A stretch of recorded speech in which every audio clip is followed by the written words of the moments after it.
Every single time, choose courage. And the more you do it, it is like a muscle. The more you actually do it, the more it feels normal and natural. But you can't get to that place until you actually move through the discomfort and take the action anyways without giving in to your people-pleasing or self-sabotaging tendencies. You're listening to the From Imposter to Empowered podcast. I'm your host, Jill Perrick, a business and mindset coach who specializes in imposter syndrome.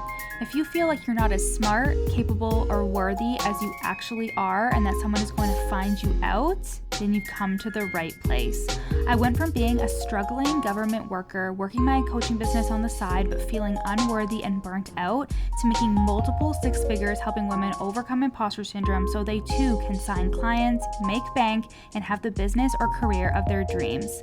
I am nothing special. I have a stuttering disability, ADHD, and I struggle with anxiety and depression. So if I can learn how to feel good enough and overcome my inner imposter, then so can you. Let's dig in.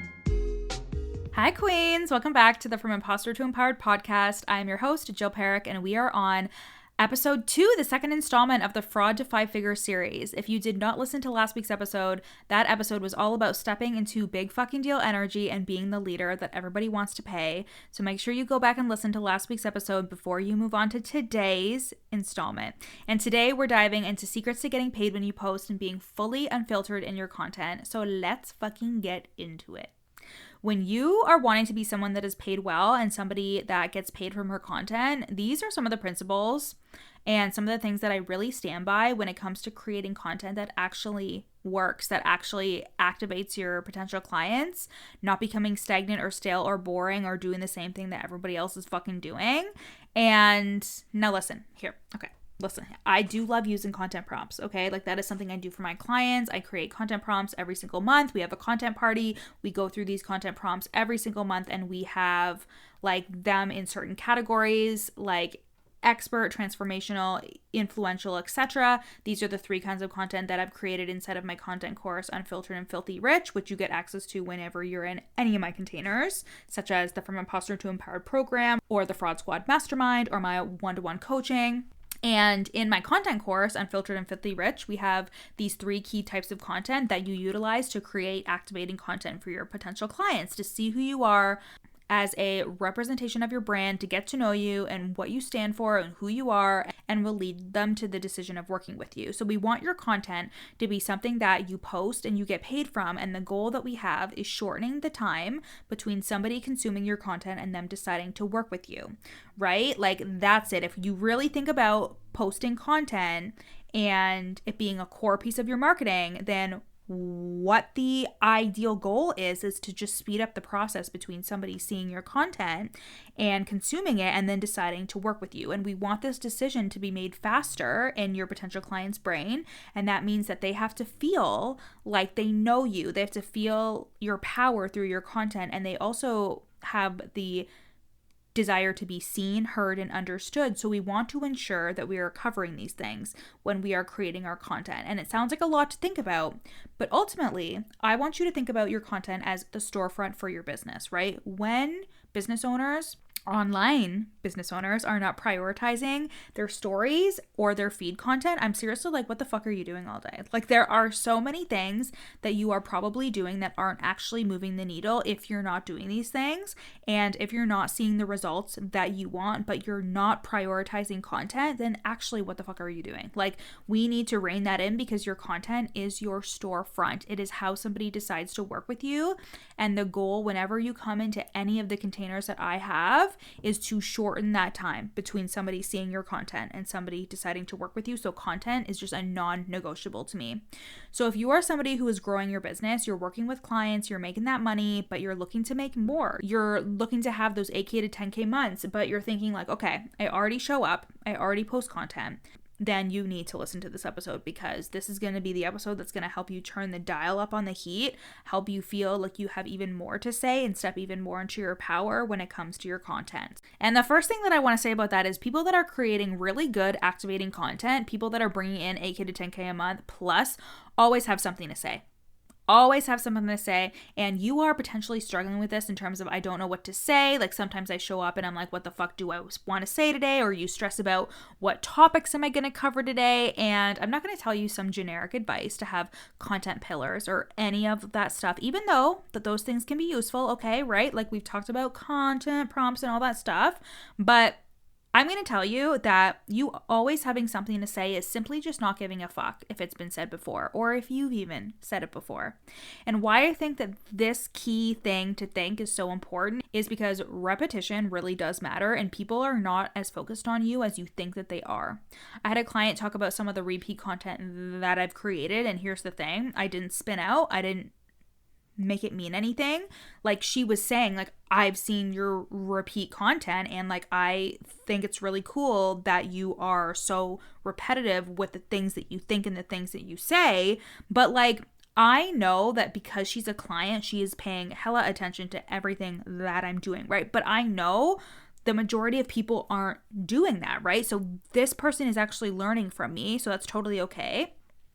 But the thing is that potential clients and people in my audience who have the potential to become clients, which are potential clients, Jill, but they're not paying that much close attention. Like they don't give a fuck if something has been repeated before.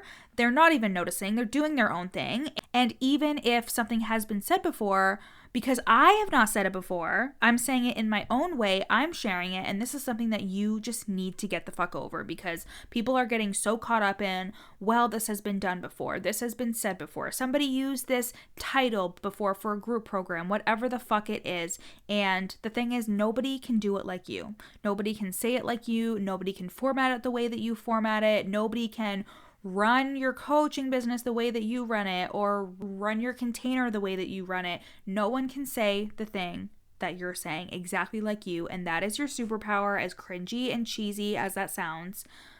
And again, you always having something to say is you realizing that you have to not give a fuck if it's been said before, not give a fuck about who has said it before, and truly staying in your own lane when it comes to creating your content. And that means like not even spending time thinking about the people that are creating content.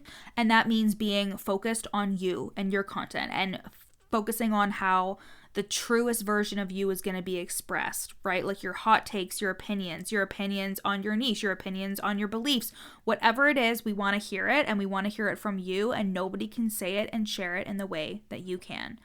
Repetition is queen, and the women that are bringing in 8K to 10K a month are repetitive without overthinking it. They are not asking me questions like, am I repeating myself too much? Or like, they are not asking me questions like, am I repeating myself too much, right? Am I this? Am I that? No, this is just what's required. And if you're like, but I'm bored, okay, would you rather make a lot of money?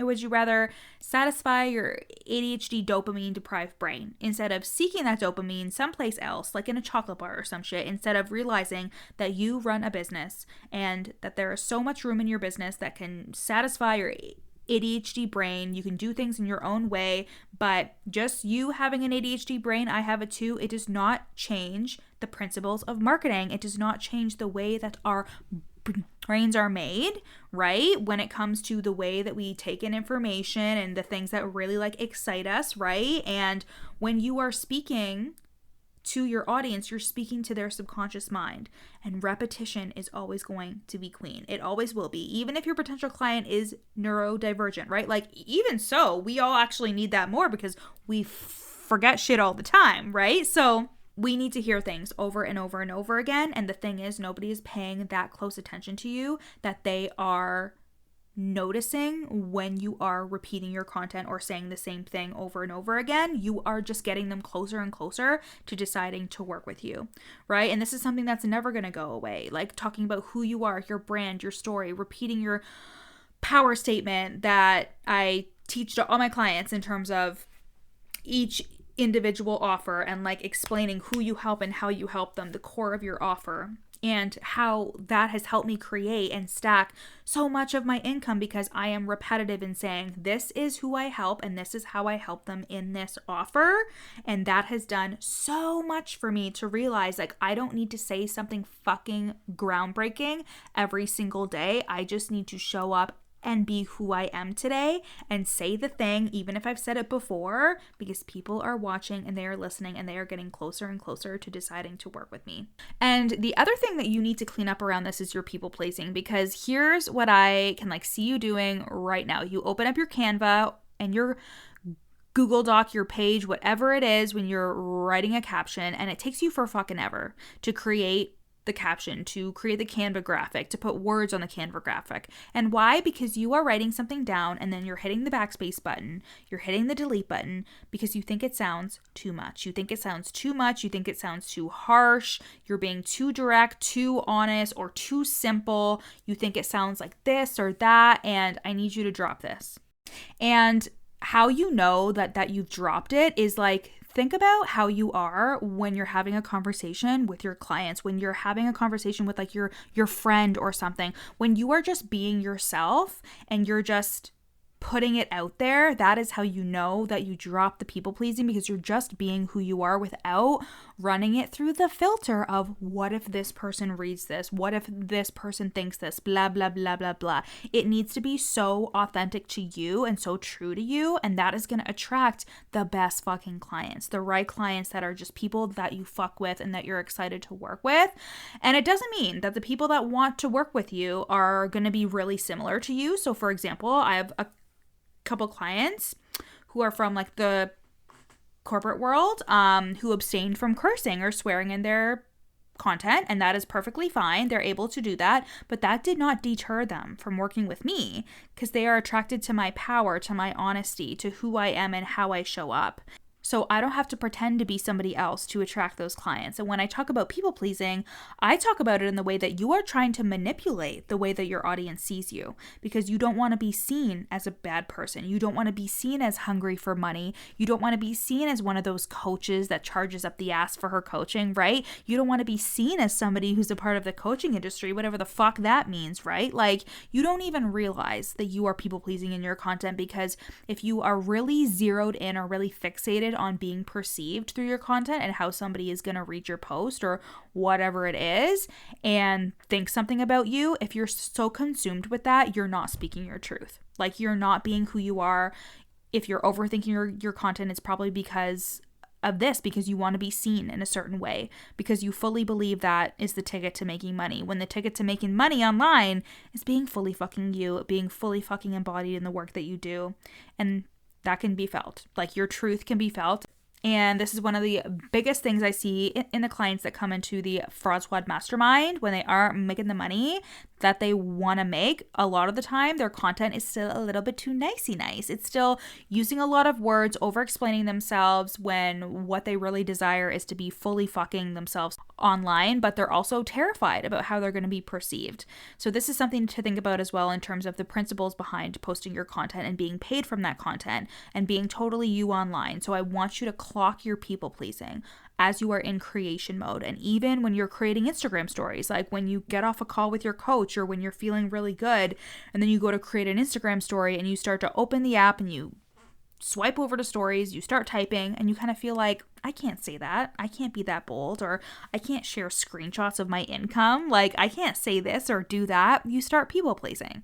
And the thing is that you don't really have to have a person in mind. And sometimes you potentially are thinking what if my client sees this, or my next door neighbor, or my grandma, or my mom, or something like that. But it also can just be this fear of being too much, of going bigger, of saying the bold thing, of inching even closer to success than you already are. And I guarantee that no matter where you are in your business, this always needs to be something that you are paying attention to, that you're clocking, because it happened so quietly for me for a year and a half. I was posting a lot, but I was still being a people pleaser in my content. I got spooked. I was making lots of money, but didn't feel like I knew what I was doing. I had a lot of imposter syndrome about making lots of money, and I ended up really feeling like I didn't know what the fuck I was doing. And my content was a reflection of the confidence that I didn't have.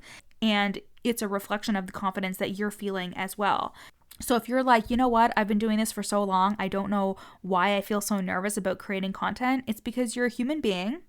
and you're creating content each and every day for your business, it makes total sense why in your evolution as a business owner, your content is going to change as well. And we just want to make sure that it's not heading down the people-pleasing direction and the being small and realizing that like as you're getting bigger and as you're growing, you're starting to be scared. So you self-sabotage, right? We want it to be going in the direction of that next fucking level in your business.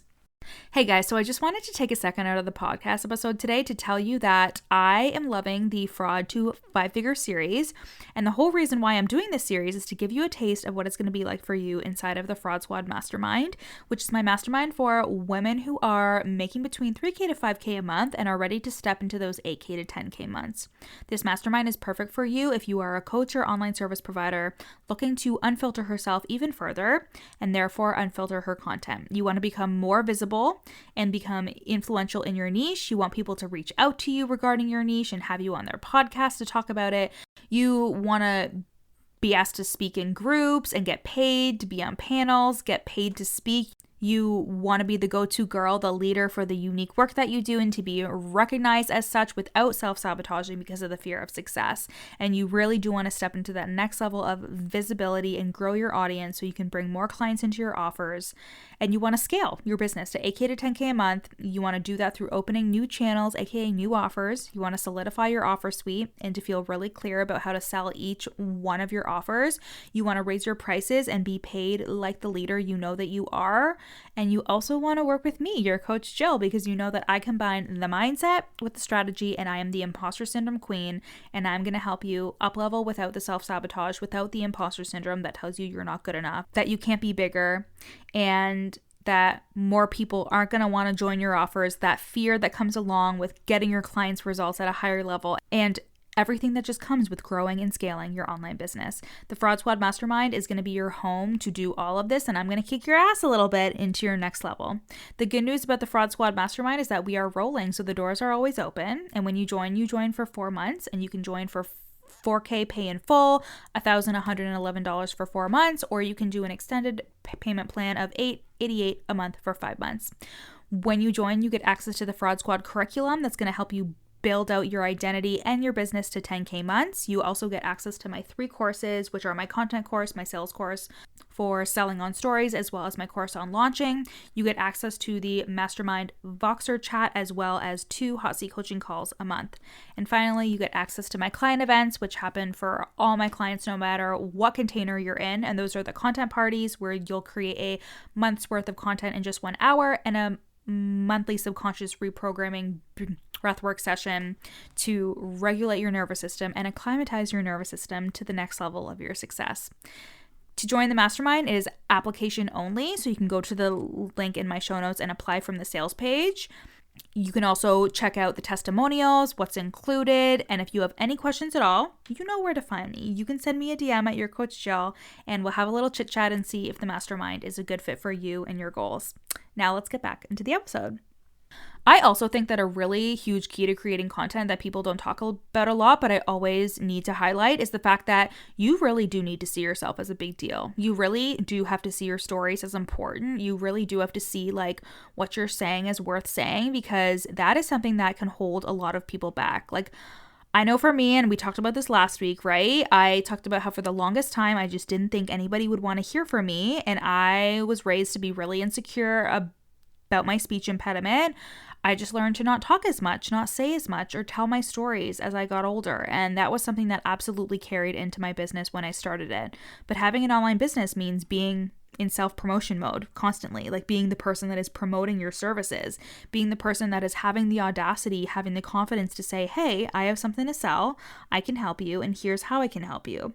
So what's really important when it comes to your content is sharing your stories and having the audacity to share your stories and connecting it to your offers and what it is you sell, and thinking to yourself, this story is worth telling, I can see the connection, I have value to put into the world, and this is related to what we were talking about earlier, how like you truly have to not give a fuck about what anybody else is saying.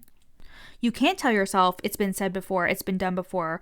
Because everything has been said before. Like, everything's been done, but that does not mean that you have said it before. That does not mean that you don't bring your uniqueness to the forefront. And that is something I really want you to think about, is the fact that, like, your stories are worth telling and you have value to put into the world. But if you're constantly looking at what everybody else is saying, you're going to tell yourself, I don't have anything interesting to say. And it's like, no shit, because you're consuming content from everyone else because you think it's going to give you inspiration, but instead it's just going to water down who you truly are and the things that you have to say.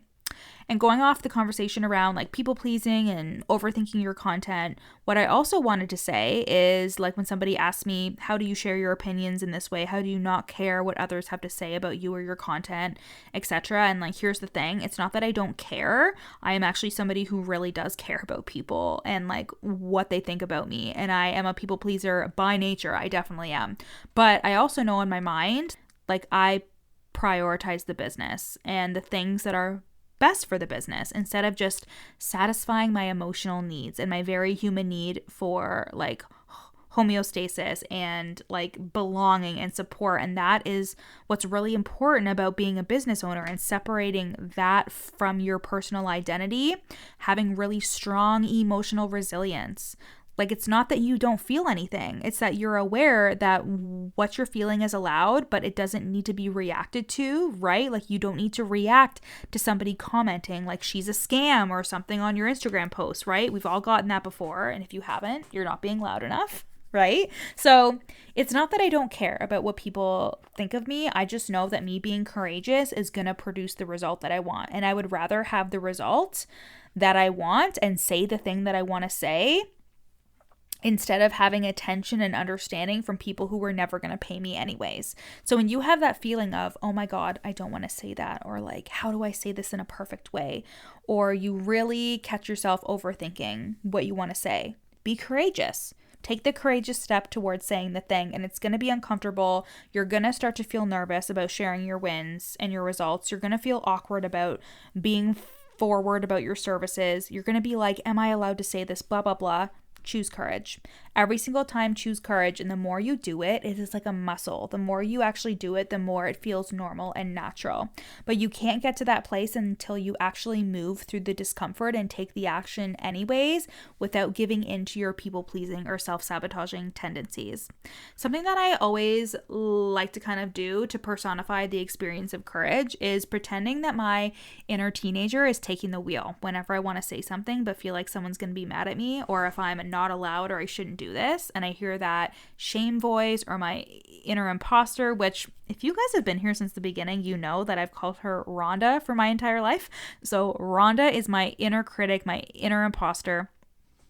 And when she comes up, I activate my inner teenager in terms of being like, I'm going to rebel against all this shit. I'm going to rebel and do what I'm going to fucking do anyways. I'm going to sneak out, do the thing I probably shouldn't be doing in my head, all these rules. I'm going to say fuck the rules and just do what I want. And the thing is, then, I don't know about you guys, but I've always had a good head on my shoulders, right? Like, I've always had a good head on my shoulders. I've always had really good morals and really good values. Like, when I was a kid, yeah, I did stupid shit, right? But at the end of the day, like, I was someone who was trustworthy. I had a good head on my shoulders, and that's what I think about too when it comes to being courageous and saying the thing and leaning into my inner teenager who's just looking to rebel. Like, that is trusting yourself that even when you're rebelling, even when you're doing the thing and you're going against all the shoulds that are inside your brain, you know, at the end of the day, you trust yourself and you know that you're going in the right direction by being courageous. And then I really wanted to highlight the fact too that if you're hearing me say, like, say your opinions, tell us your opinions, really tell us what you think and what you believe, and you're thinking to yourself, I don't have any unique opinions, Jill, I don't have anything controversial. You probably do. You probably do have a hot take. You probably do have a thought that you have that is not somebody else's thought. And this is called thought leadership. Thought leadership is simply having an influential opinion about something. So whether that's about Coke versus Pepsi, whether it's about your skincare, whether it's like an opinion that's based on your beliefs and what you think and what you know, and whatever it is, like, you're allowed to share that. And Also, if you feel like you don't have any unique opinions, again, it doesn't have to be controversial, but do you have an opinion on it, and why do you believe that thing, right? And if it sounds like everybody else, or you don't actually think anything of it, and everything you have to say is just because you heard someone else say it, you could be in a like on or freeze response, which is essentially just going along with what everybody else is doing and saying online to not separate yourself from the pack, to not be seen as different. But that is what's required of you, to be somebody that is a leader, that is paid whenever they post. If you really don't think that you have any unique opinions, you need to do like a social media diet or something. You need to block everybody that you search for inspiration, go for a fucking walk, get your feet into the earth, tap into your own creative juices, tap into your inner knowing, because your content is going to be boring as fuck. It really is. And it's going to be so much harder to sell your services because your content does all the heavy lifting for you. Even if you're not a perfect writer or a perfect speaker, whatever it is, you can still create kick-ass fucking content. And that only happens when you are sharing your belief and your thoughts on the topics that you talk about when it comes to your business, and actually really it coming from your brain, your thoughts, your experiences, and what you know, instead of just somebody else and you telling yourself like, because they say it, I'm allowed to say it. No, you are the fucking leader, and that is how you get paid whenever you fucking post. Okay, and before we end this episode, I want to talk about genuinely giving value. And I always think, like, I have had clients who have stressed out to me, like, I don't know what it means when it says to give value. And like, I feel like I need to give value before I sell, but like, it's really not that complicated, you guys. Like, tell your stories, share what you know, share your experiences, share your client's journey from beginning to end, right? Like, be helpful to somebody who has the problem that you tell them that you solve, right? And if you're not clear on that, that just tells me you're not clear on who you help and how you actually help them. And the thing is, above all else, like above you being a leader, above your business, your brand, your mission, your business still solves a problem. It can be a complicated problem. Like, it doesn't have to be something super simple and super tangible. You can be a mindset coach that helps your clients get sober. You can be a life and relationship coach that helps somebody get over a breakup and manifest their dream relationship. But at the end of the day, you solve a problem for someone. And if you solve a problem, then you can provide solutions and give value and do it in the most organic way possible. And then it doesn't feel like, oh my God, I have to give value. Right? Because how I see it is, I just give value because of who I am. I just give value by the stories that I tell and the things that I say and how I show up. And it does not have to be like giving value and then I'm allowed to sell. Like, I actually think that it is very valuable when I do sell, right? So get this thought out of your head. I have to give value. You are already so valuable. And when you start just organically, like telling your stories, selling your offer, just doing whatever you really want to do and being yourself, that is so magnetic, and that is going to help you create activating content, right? Like, just giving generously and sharing your opinion, sharing your stories, sharing who you are, and know that like who you are is who somebody else wants to be, and they want you to lead them. You solve a problem for them, and nobody can fucking do it like you. Nobody can do it like your brand, your mission. So fucking tell them how. Tell them how you can help them. Tell your stories. Share your voice. It is a fucking requirement as an online business owner. And that is how you create activating content, is doing the damn thing and being your full fucking self online and getting closer and closer to that every single day. It's not going to be perfect. It is never going to be perfect. You're always going to be working on your content, whether it's your graphics, whether it's your opinions, whether it's the fucking font you're using, whatever it is, you are going to be always improving your content, and that is perfect just as long as you're fucking doing it. Okay, so I could go on and on about content, you guys, and that's why I have a content course. That's why it's one of the biggest things that I talk about with my clients. But we are at the end of this episode, and we are at the end of the second installment of the Fraud to Five Figure series. I hope you love this episode. Tomorrow we're going to go into the third installment, and that that is about making sales and launching as easy as pie and removing the drama associated to both of those things. Okay? I love you guys so much. I will see you on the next episode. And as a reminder, applications to the Fraud Squad Mastermind are open. This is my mastermind for coaches and online service providers who are making $3K to $5K a month. They want to unfilter themselves in their content. They want to get massively visible and become influential in their niche. And they want to make $8K to $10K a month. And you're going to do it inside of the Fraud Squad Mastermind. You can apply at the link in my show notes. I love you guys, and I'll see you next week. Thanks so much for listening to the From Imposter to Empowered podcast. Head to the show notes to learn how you can work with me, where you can buy my best-selling book, You're Not Special, and how to get on my email list for free. Screenshot this episode and add it to your Instagram stories, tagging me at YourCoachJill. See you next time.